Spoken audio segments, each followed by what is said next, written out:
Hey friends, welcome back to the Live with Audacity podcast. You're listening to episode number 59. Today's episode is so incredible. You're going to love my talk with the amazing Mindy Henderson, who lives her life from a wheelchair. We discuss some amazing opportunities she's had, as well as some major obstacles she's conquered, like convincing the Chinese government to let her adopt a baby, and then traveling there and figuring out how to get around one of the least wheelchair accessible countries on the planet. This is a goodie. You're in for all the motivation today because Mindy is going to show us that there are no excuses to not go for our dreams. Okay, but before we dive in, I wanted to remind you that I have a special rate on my 6-week coaching package through the end of the year. Right now, it is a super low $497, and it's so amazing because 6 weeks is just the right amount of time to dissect where you're struggling, whether it's clarity, confidence, audacity, alignment with your business, alignment with your life, boundaries, whatever it may be, and then developing a plan and then implementing it. This 6 weeks will be the foundation you need to really start tapping into who you really are and changing your life to fit who that is in every way, rather than fitting into the world in the way you think they want you to show up. So jump on board with me. This deal is literally only good through the end of the year. Rates go up on January 1st, and I really want to see you make the progress you're desiring and feel confident in and in charge of your life for the start of 2021.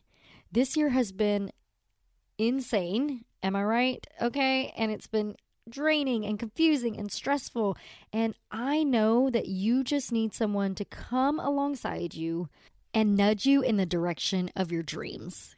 You can find the answer to any life or business question you want online, but what you really need is someone who will listen to your specific struggles and sort them out and prioritize them with you. That is right. You need personalized help to figure out where to start. So if you're ready to live with audacity and be who you are truly called to be, then get in on this right now by going to livewithaudacitynow.com and click coaching.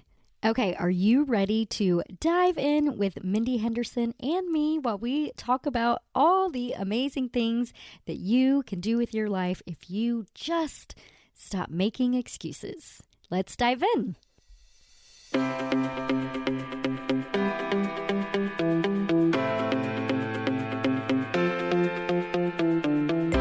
You're listening to the Live with Audacity podcast. Hey girl, hey, I'm Alyssa Stewart, mama to 4 kiddos ranging the age from college student to first grader, wife to a high school football and track coach, and a multi-passionate entrepreneur. Audacity is defined as intrepid boldness or disregard for normal constraints. And that's exactly what we have here. As a super busy mom who is easily distracted, I struggled to get focused on my goals and see results in my life and business. But I realized to make any progress, I needed to implement simple, efficient systems that worked for us without adding to the overwhelm and making me feel boxed in by rigid schedules. And I want to help you do that too. This podcast is aimed at giving you tangible tips and tools to get your life together, finally focus on the calling on your heart, and do it all in the way that works for you. So come on, boo-boo. It is time to get focused, get intentional, and live with audacity. Hey everyone, welcome back to the Live with Audacity podcast. I am so excited to have the incredible, amazing, adorable Mindy Henderson here today. Mindy, welcome to the show. Thank you so much for having me.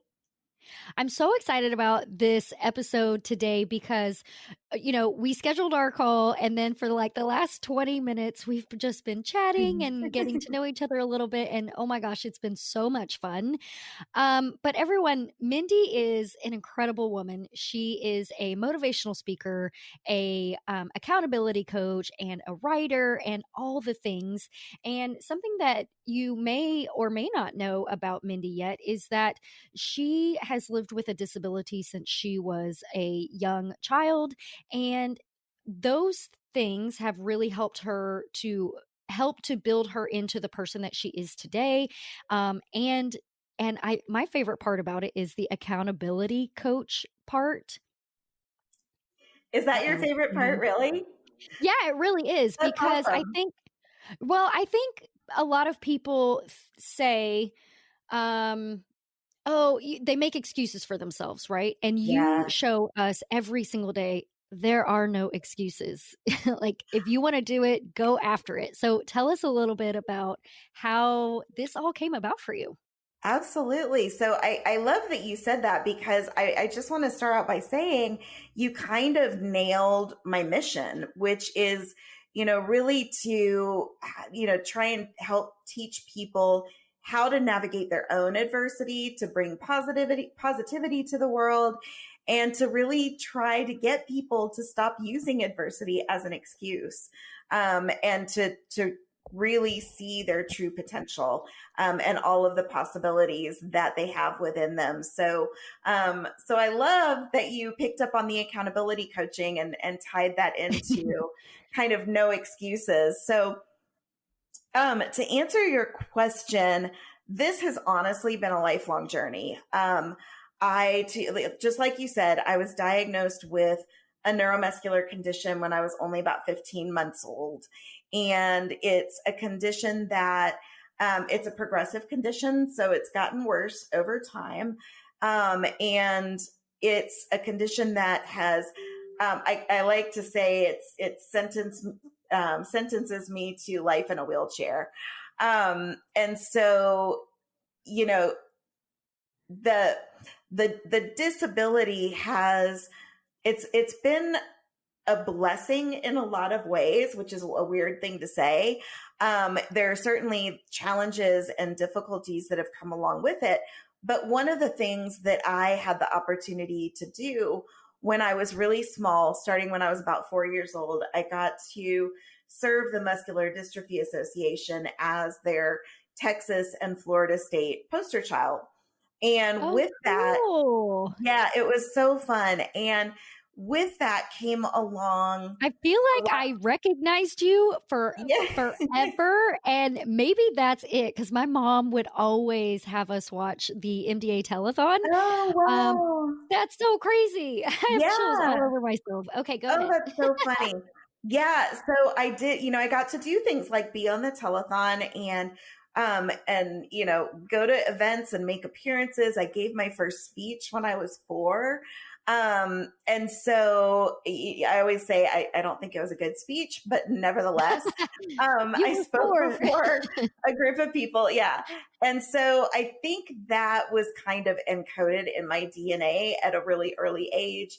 And even after I finished that, doing my job as the Texas and Florida State poster child, I still continued throughout, on into my adulthood, doing a lot of public speaking and things for the Muscular Dystrophy Association, which is just a fantastic organization. And but meanwhile, I lived my life and I went to college and got a master's degree and built a 20-year career in high tech.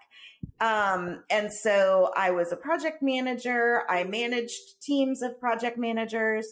I did a lot of process development and developed new teams for companies that I was in, and new functions for companies that I was working for. So it was a really good career that I'm incredibly grateful for.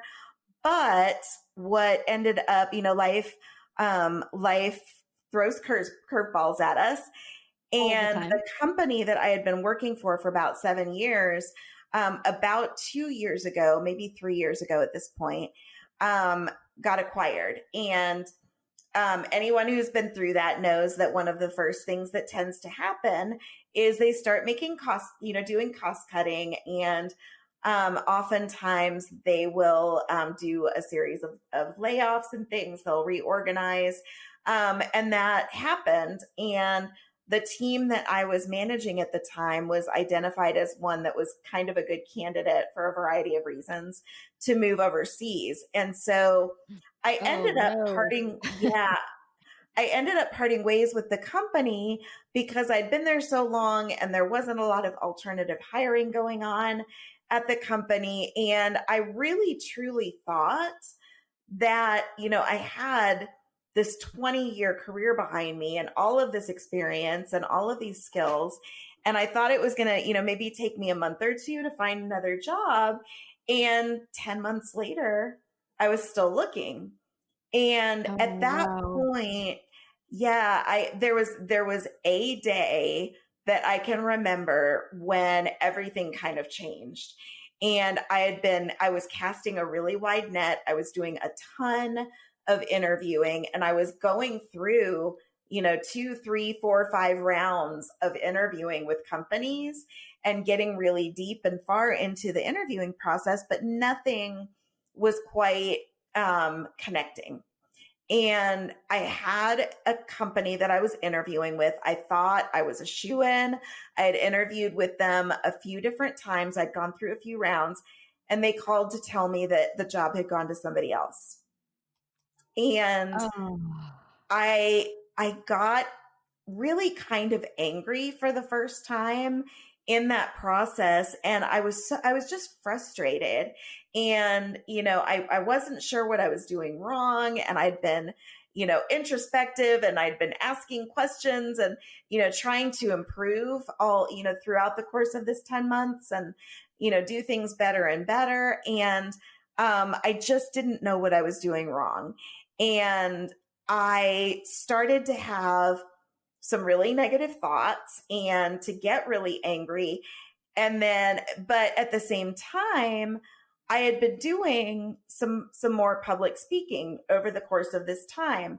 I was kind of taking advantage of not working and I was trying to sort of tip my toe back in the motivational speaking pond. And Yeah. I started to, I was in my bathroom. I had just washed my hair. I was looking at myself in the mirror. And I said, I thought to myself, you've got a choice. Right now, you can either become the worst version of yourself and you can be an angry, frustrated person, or you can decide to take your own advice because the irony wasn't lost on me. I was a motivational speaker. Yeah. And and so I decided in that moment to write a book. And I was going to write a book about overcoming adversity while I was sitting in this big fat pile of adversity. Right. And that was how I was going to get myself out of this cycle. So ever since then, I've been building this career of speaking and writing and coaching and, a few other things that have come up more recently that I'm working on. And it's been one of the hardest things I've ever done and one of the most amazing, gratifying, fun things that I've ever done. And I've learned at least as much as I did in my 20-year high-tech career. So It's fast too, right? You're like it's like information overwhelm and you're like, "Oh my God, there's so much here that I didn't know." It's so cool. absolutely.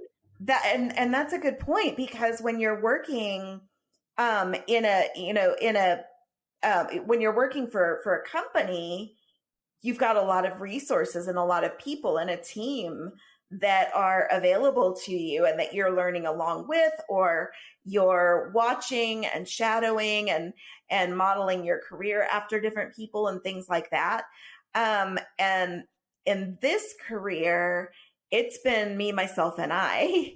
And there have been, I don't want to make light of, there have been a lot of people that have been, that have sort of crossed my path that I am so fortunate to have gotten to know and who have shared the benefit of their knowledge and their experience with me. But for the most part, it's been me figuring out one question at a time in order to make this career happen. And Yeah. it's been so hard. And there have been so many times when I wanted to quit, and I was worried that this was indulgent, and all of that. But I'm finally at the point where I'm seeing traction and I'm seeing momentum, and it's so exciting. Yeah, it takes a really long time, I feel like, It for there does. to be traction. And then also, if you don't know how to get the traction, it feels like the traction never comes. Right. Um, so Absolutely. tell me a little bit about how you like who you have partnered with or connected with to figure that out. Like what do I do? Who do I talk to? Mm. Where do I put my information so that I am starting to gain that traction? So so many people are popping into my head, and um I really want to highlight the generosity of the people that I'm going to talk about, because they have done me favors. They have given me time. They have given me information and resources when they knew that I didn't have a budget for those things. And people have just been so kind. And when, seeing that and knowing that there are people out there who are willing to kind of um almost like invest in what you're doing, it Yeah. you almost feel a responsibility to follow through, because you don't want to let these people down who have been so kind and believe for whatever reason in this craziness that you're trying to build. And so some of the people that have helped me, I have a friend named Leslie, who's the first person who came to mind. She was an anchor on one of the news stations here in Austin for a long time. I've known her. She did a lot of work with the Muscular Dystrophy Association, so that's how we first got connected, probably 20 years ago. Oh, And wow. she's given me a lot of time and a lot of tips. And she's worked with me on developing speeches, and sort of working on my delivery and things like that. She's been such a sounding board. I actually had the incredible experience of about, I think it's been, what month are we in? It's been a little over a month and a half, or I'm sorry, a year and a half. I actually met Rachel Hollis, Oh, and cool. it was the most random, weird thing. I bumped into her, and we both went to the same lash extension place. Oh, And nice. I know. And I ran into her one day, and she was so kind, and I was so starstruck, and I stopped her and I told her that I was an aspiring motivational speaker, and I found out later on that she was running late to another appointment. But even though she was running late, and she could have, wished me luck and said that that was great and been on her merry way. And that would have been fine. But she stopped and stood there for about 10 minutes, giving me a little mini coaching session on the spot. And so, Oh, that's and so amazing. I know, and it was truly one of the most pivotal moments that in this whole transition, that really kind of made me sit up and take notice that I mean, it just felt like I was being pulled towards something, and Yeah. that was one of the moments when I kind of, I called a friend after that, and I was just like, I can't ignore this anymore. I feel like this is what I'm supposed to be doing. And these amazing people are actually being put in my path, Right. and that sounds very grandiose, I know.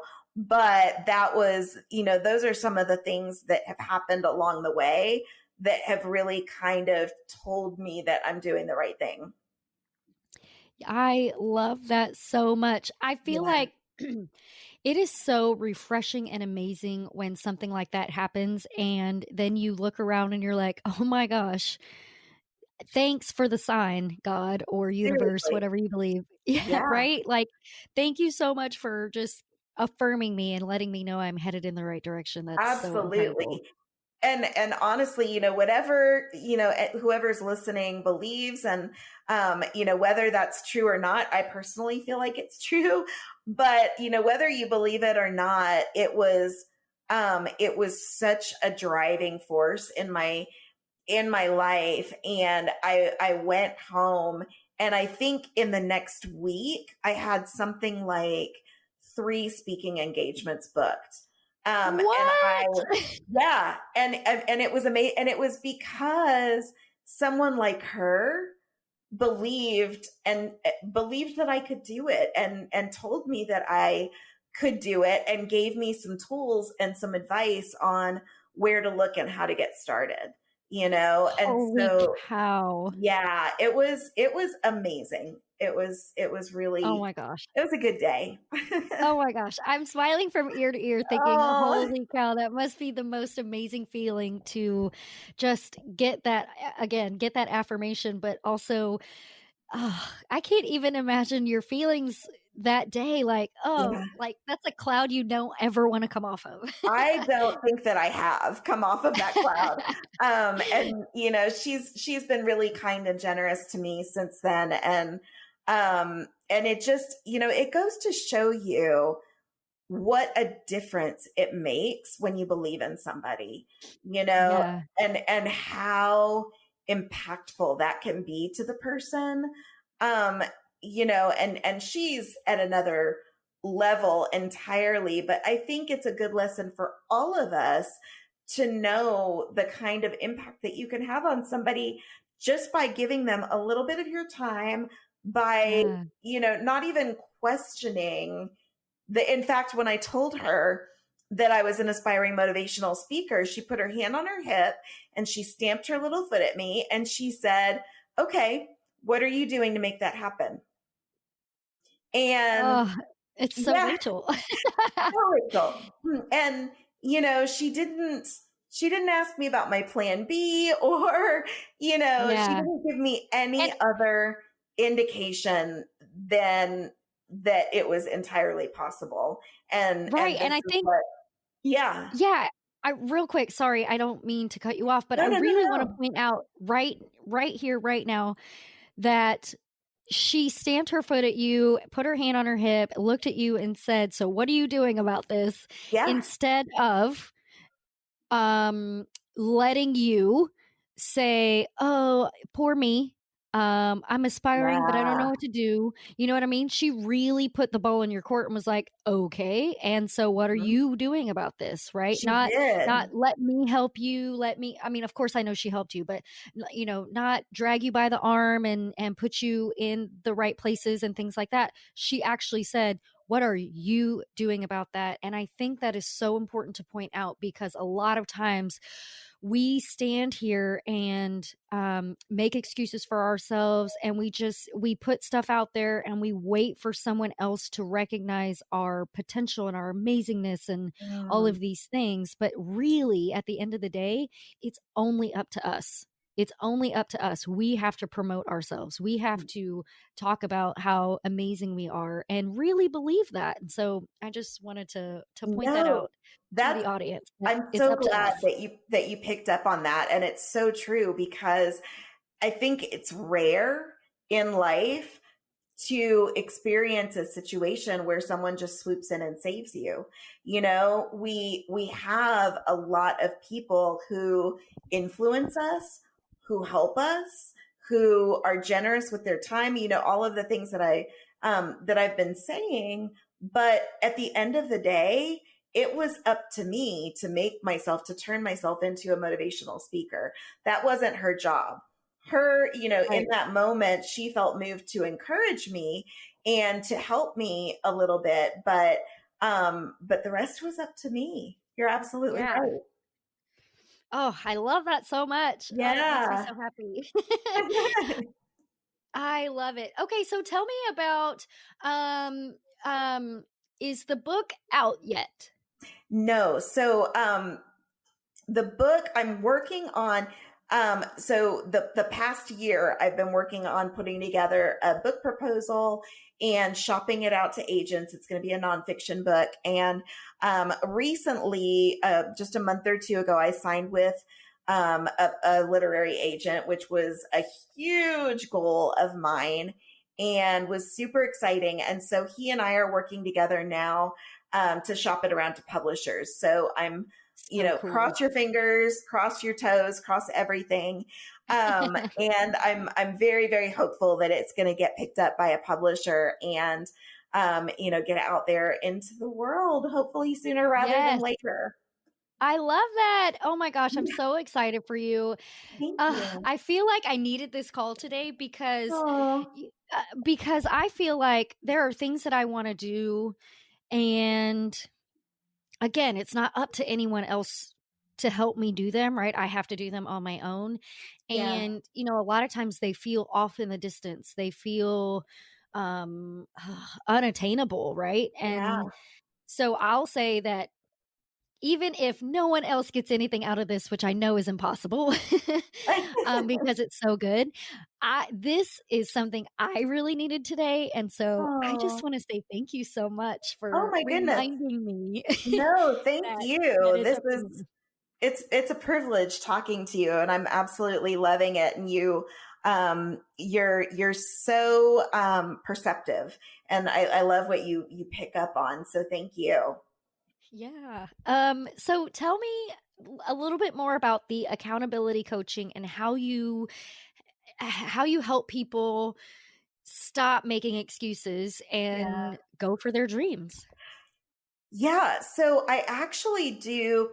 I do both accountability coaching and health coaching, and the accountability coaching is really for anyone who has a goal. I work with and have worked with people with wildly different focuses and goals.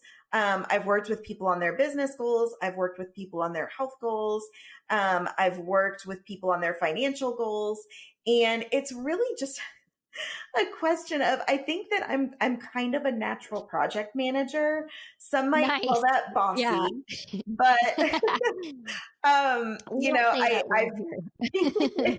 but I've been a project manager in my corporate jobs, and I think that my brain just sort of naturally likes to organize things, and I love to take a person with a goal and help them kind of break it down week to week and Yes. figure out what the next steps are, and then talk to them again. And that's where the accountability comes into play. We talk every week, and they're updating me on what we laid out for them last week and what they've done and what they maybe haven't done, which is fine as long as you're it's not because of excuses. Life gets in the way, things happen, priorities change, all sorts of things come up, but it's my job to help people kind of maintain their focus and remember why they're doing something, and to not let them get away with using their challenges or their adversity as an excuse to not do something. So So smart. that's really what that's all about. I love it. So people who keep staying stuck, because I have, I have an acquaintance that a lot of times we talk a lot about how their mind gets in their way and they start getting overwhelmed or they start thinking too much or overanalyzing things like that. How do Yeah. you help someone get out of that habit of getting so overwhelmed that they take no action whatsoever? Um, Really just by number one, I think your why is very important. So, if you've got a big lofty goal that you want to accomplish, I think you need to know why it's important to you. So, and the why is, at least for me, it's been an incredible motivator in keeping me moving forward in my goals because anytime I want to quit, I can revisit that why, and it reminds me why it's important to me in the first place. Um, and then just sort of inevitably, I want to go take a step in the right direction. And so that's thing number one. Thing number two, I think that when you get stuck in that loop in your head and you're overthinking, I think you just need to, I think there are a few things that can be beneficial, journaling, writing everything down, sort of, um, having a brainstorming session and writing down every idea that you have or every step that you could possibly take. And then you just pick one, and I know that that is really, really oversimplifying it, but you've got to get out of Yeah. that loop of, self-doubt or being overwhelmed or whatever the case may be, whatever that emotion is that's getting in your way. And I think you just have to say, okay, I'm perfectly done with valid. this. Yes, we're overwhelmed. Yes, we're afraid. Yes, this, that, and the other thing could happen, but I'm going to pick one thing that I can do right now, and I'm going to do it, and I'm going to see what happens. And it may be the Yeah. right thing to do, and it may be the wrong thing to do, but I'm going to do it anyway.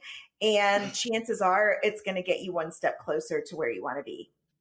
Absolutely. And I think too, that's what we do, right? Is we make this long to-do list and we're like, oh my gosh, I have to do this, this, and this, and this, and Yeah, this.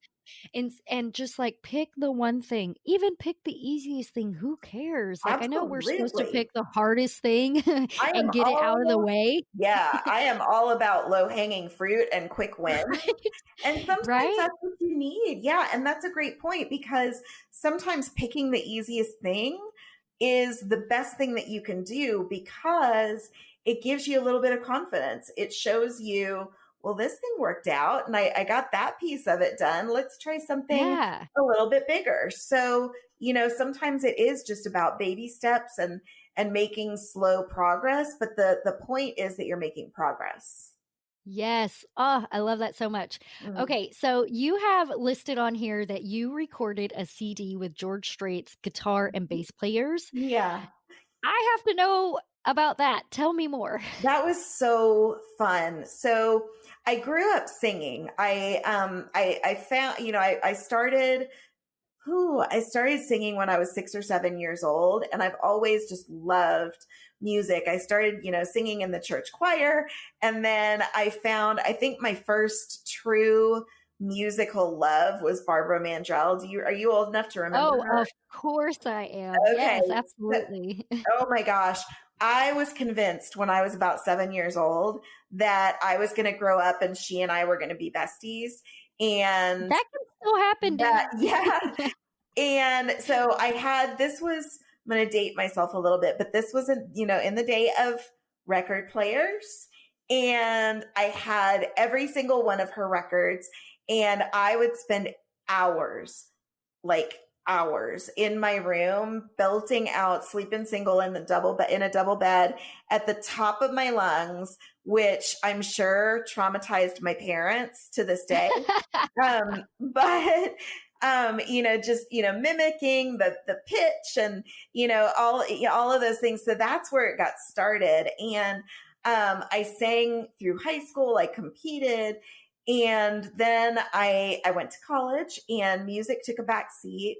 And then in my probably like mid 20s, I picked singing back up. And I still, sort of country and bluesy country has always sort of been my thing and what I've really loved to sing. And I picked up, I started performing again. I actually sang in the South by Southwest conference one year and did some really fun things. And I got introduced to a gentleman who produced a demo CD for me. And I showed up to record that day and he had told me that he had musicians lined up. And I showed up and it was no one other than George Oh my Strait's gosh. guitar player and bass player. And there Oh were, my some God. other people there, but it was one of the coolest things I've ever gotten to do. It was so much fun. And they were so nice. They were Oh so my God. nice and generous and kind and supportive. And I loved it. It was so much fun. I can't even imagine that. Were you nervous at all? Yes. Yeah, I absolutely was. I had done a little bit, fortunately, it leading up to that, I had had a few smaller scale recording projects that I had done. Recording a song here or a song there for a variety of reasons. And so fortunately it wasn't my first time in a recording studio. So I knew enough to kind of fake it, I guess, maybe, and look a little bit like I knew what I was doing, but still, there were times. I think they said we were going to record a scratch track, and that was the first time I'd ever heard that term. And I just kind of nodded my head and I said, "Oh yeah, we should do that." Um, Oh man, and that's so cool. That's the so, coolest thing ever. You're like, "Oh but my God, I'm famous." they were So very cool. sweet. Yeah, they were very sweet. That's awesome. Yeah. Okay, so you also have listed here, which I think is so holy cow. I don't even know what other word to say about it. A one-on-one battle fought with the Chinese government that you won. Um Mm. and a successful trip to to China, I assume, to adopt your daughter? Yeah. Tell me more. Yeah, that was another one of the harder things I've ever done. My husband and I had been married for a couple of years, and we wanted to have a family. We'd always talked about having a family, but I had always kind of known that my physical condition didn't allow for having children biologically, which was fine. I'd always kind of planned on adopting, and it was what my husband and I had always planned on doing. And when we got started, we were thorough. We researched every possible option out there, every country you could adopt from. We looked at domestic adoption, foster care, all the things, and we were just, I don't know, we were just drawn to Chinese adoption. And Yeah. I think again, it was just one of those things where you feel like you're being led towards something for a reason. And so we found an adoption agency that happened to be in Austin, Texas, and they were the best at what they did. They specialized in Chinese adoption. And we went to an information night and we left there. The other thing was, it was funny because we were looking to adopt an older child. We wanted to adopt a child that was 4 or 5. And so we left there not only convinced that this was what we wanted to do, but the urgency, it was like we knew that our daughter was in China waiting for us. And so, fast and furious. I mean, I'm determined. And when I decide I want to do something, I push really hard, maybe to my detriment sometimes, but, I kind of power things through things, and I try to make them happen as quickly as possible. And, we did all the paperwork, we submitted our application, and it was denied. Oh my And gosh. it was a shock. I think that we went into it knowing that we would have to answer some questions about my disability and how that could potentially impact care for a child. But I don't think either one of us thought it was going to be a deal breaker. I don't think either one of us had even considered the possibility that it could just be out and out denied. And I was Wow. at work the day that that phone call came in, and the woman on the other end of the phone was so sweet. And, me again being determined, and I was used to, negotiating, and there's, can I speak to a manager? There's got to be an appeals process. And she just got really quiet and she said, these things are never overturned. I'm so sorry. We can't help you. And Ugh. yeah. And I actually left work. I was so upset and I went home and I cried and I talked to my mom on the phone and we cried. And then I started to get angry. Right, as And you do. yeah. And I started to think to myself, hold on a second. They don't know me. They don't know anything about me other than what was on that application. They don't know what I've been through. They don't know what I've overcome. They don't know the life that I've architected for myself. They don't know my plan for how I am going to take care of a child. And this is not over. And And so, none of those questions were asked on, like, your application or anything? no, Oh, no. man. I mean, they asked you about your medical history and any disabilities or, anything like that, but they didn't, there was no way really in that initial application to elaborate or explain or put any more context to it. So I remembered a woman who I had met at the information night that we had went to. So I fired off an email to her and told her what had happened and basically begged her to help us. And she wrote me back, I think like 5 minutes later. And she Oh, my. basically said, this isn't over, hold tight. And she went to the owner of the adoption agency. And basically, the three of us proceeded to gang up on the Chinese government for the next 10 months. And the woman who owned this agency, was so well connected and called in favors for me. I mean, it was just Oh another my example gosh. of people who stick their necks out for you and get nothing in return, Yeah. and just want to help. And the three of us worked together. We got letters written from everybody I knew, my doctors, my employers, my family, my friends, all sorts of justification, and sent over everything. And it was a back and forth, and it was an on again, off again thing. So they approved it, but then they took it back. And then they Oh, my approved it, and then they word. took it back. Yeah, it was gut wrenching. And I didn't believe that it was actually going to happen until we were actually on the plane going On to the plane Beijing to home. get her. Uh-huh. Oh, man.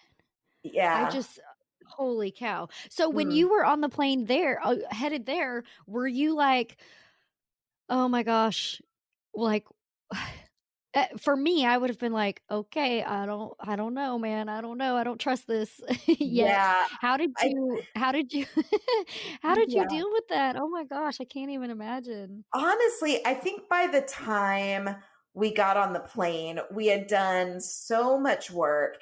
And for me, traveling um traveling is logistically challenging under the best of circumstances, but China is a country that is thousands of years old, and it's a different culture, and they don't have the Americans with Disabilities Act over there, and it Right. is a very, very inaccessible country to anyone who uses a wheelchair.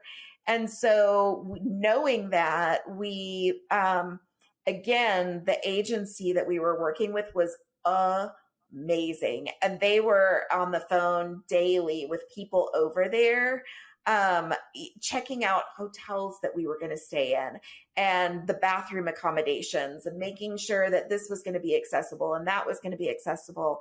And we had to work through transportation. We had to be in 3 different cities over the course of 2 weeks. So every single city that we were going to go to, we had a list of things that we had to check out. And I think because of the rigor that we had to put into going over there, Yeah. I felt pretty confident that they weren't going to let it fall through Yeah. while we were there. But leading up to it, um, until I was on the plane, I was worried. Holy cow. That's Yeah. just so amazing. Thank you. I feel like once you like you said, once you had to go through all of that to get there and be there, that your how do I put this? Your determination was so high that you were like, "I'm not leaving here without the reason I came here." Oh my gosh. Um, yeah. Absolutely. And, I mean, she was an actual person by then. We had seen pictures of Yeah. her, we had received, the file of information about her. We had actually, this is rare, but we actually got to be in contact with the woman who ran the group home that she was in. And so we got to send photos back and forth for a couple of Oh, months, which was wow. scary because I was worried that at any moment the plug was going to get pulled. But Yeah.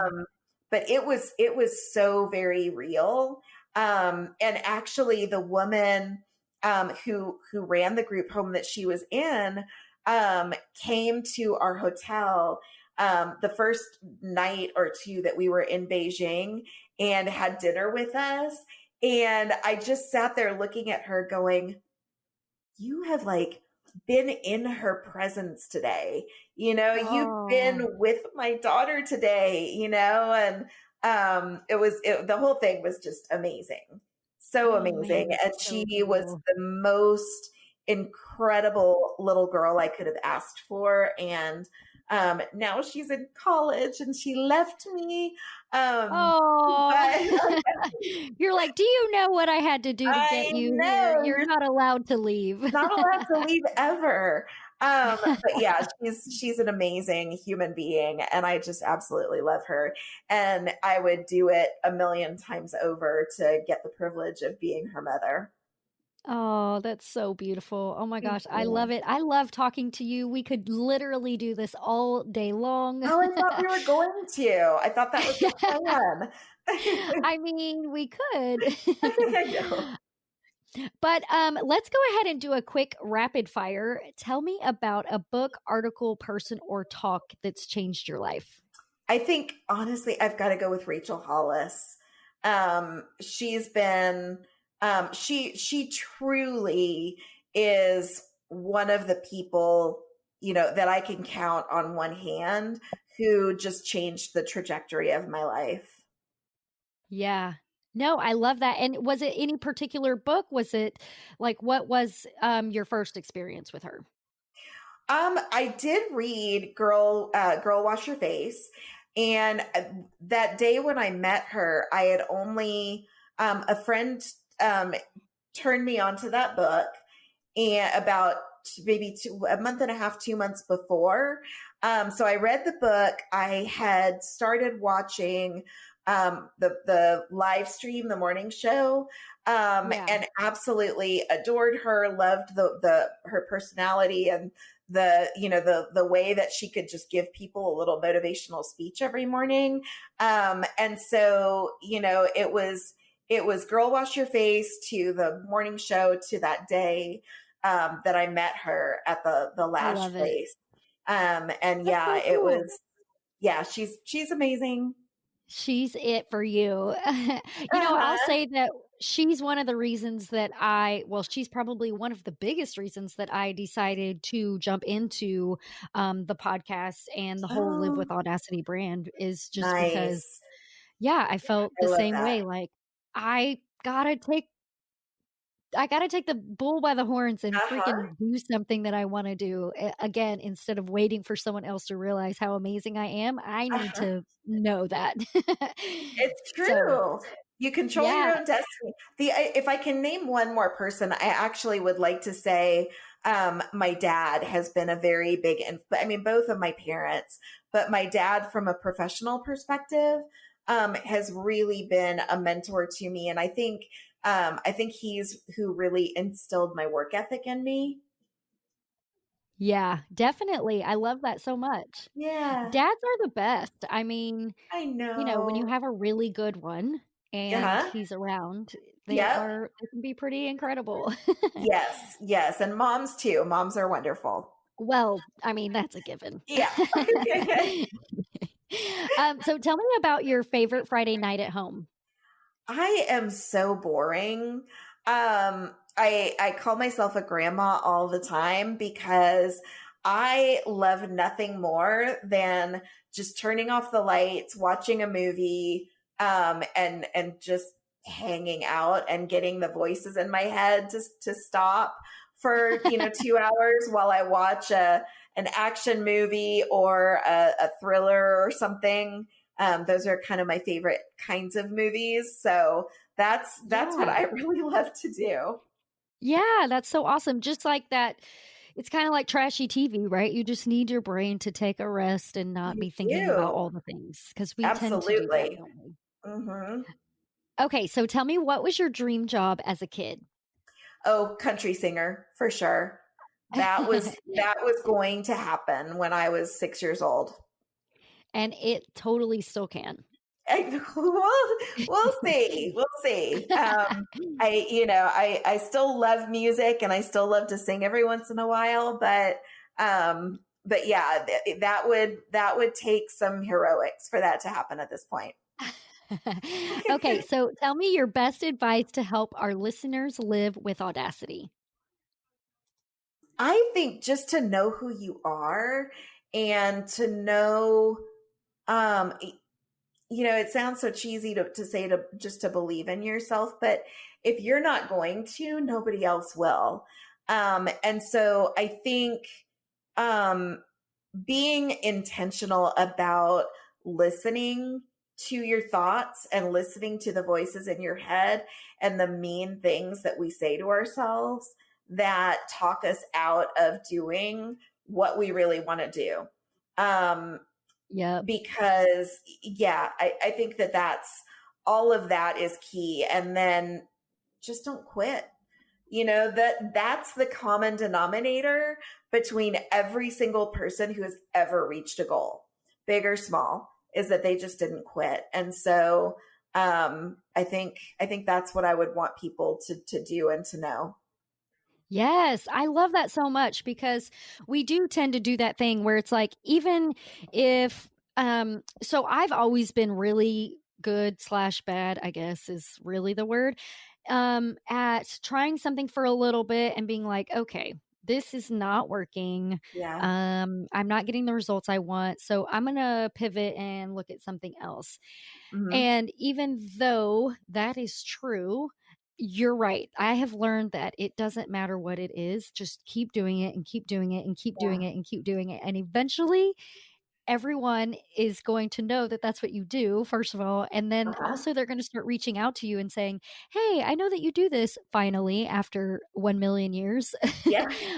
Here's somebody you should talk to, or Uh-huh. here's a place that I thought of for you, and things like that. And people, like, as long as you stick to it, other people start to finally see it because it takes forever for that to happen, it seems like. Does. And then people just start to relate that to you and it starts to become your brand, right? And then so the opportunities seem to come easier. Absolutely. I mean, you said a mouthful. It's I I did. have so much to say about what you just said because it's true. Number one, I think, we live in a society of instant gratification and we want things to happen so fast. And sometimes they do. Sometimes you have an extraordinary day where something amazing happens, but that's in my experience, that's not the norm. And it takes a while to build something, particularly if it's a business. It takes, 2 to 3 years to be, profitable or to have any kind of significant money coming in. And so just keeping that in mind and staying the course. And I think that that's also why it's so important to do what you love whenever you can, because if you Yeah. love it, then You don't it's give up much as easy. easier. Yeah. If it takes 2 or 3 years to get there, you're still loving what you're doing. So yeah, I I couldn't love agree with that. you more. Hmm. Yay! I love it so much. And honestly, again, I needed to be reminded of that, right? Of Oh, just that, like, yes, I love it and I love what I'm doing. We talked about about this before we started recording that, some days I wake up and I'm like, oh, I'm so tired, or I have so much to do today. Don't really Mhm. want to jump on a podcast call. But every single time I do, I get the exact message that I needed for the day. Oh, that's And so it's great. just so incredible. And so that was just another thing that I needed today was just, it's just God works in mysterious ways. And I'm just so happy that I got to hear that and hear your message today.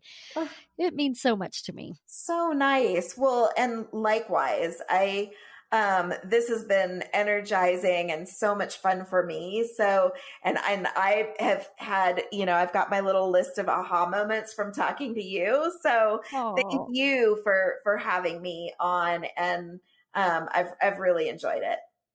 me too. So tell us a little bit, sorry, not a little bit. Tell us where people can find you to get more information about you and, maybe hiring you to speak or things like that. Absolutely. So I have a website. It's just mindyhendersonspeaks.com. And then on Instagram, I try to be consistent. I am at Mindy Henderson Speaks or at Mindy Henderson Speaks, on Okay. Instagram as well. You can also find me on Facebook just by looking for Mindy Henderson. So I would love to connect with you any of those places. Would love to hear from you. Would love to get your emails, work with you, talk to you, you name it. Awesome. Oh my gosh, this has been the best thing that has happened to me all week. Oh, So I just want to say thank you so much again for being here. I appreciate you more than you probably know. oh, it was absolutely my pleasure. Thank you for having me. Hey, Boo Boo! Thanks so much for hanging out with me today. If you found value in this episode, do me a solid favor and take a screenshot, post it in your stories, and tag me. I love watching you grow and live up to your greatest potential. Let me cheer you on.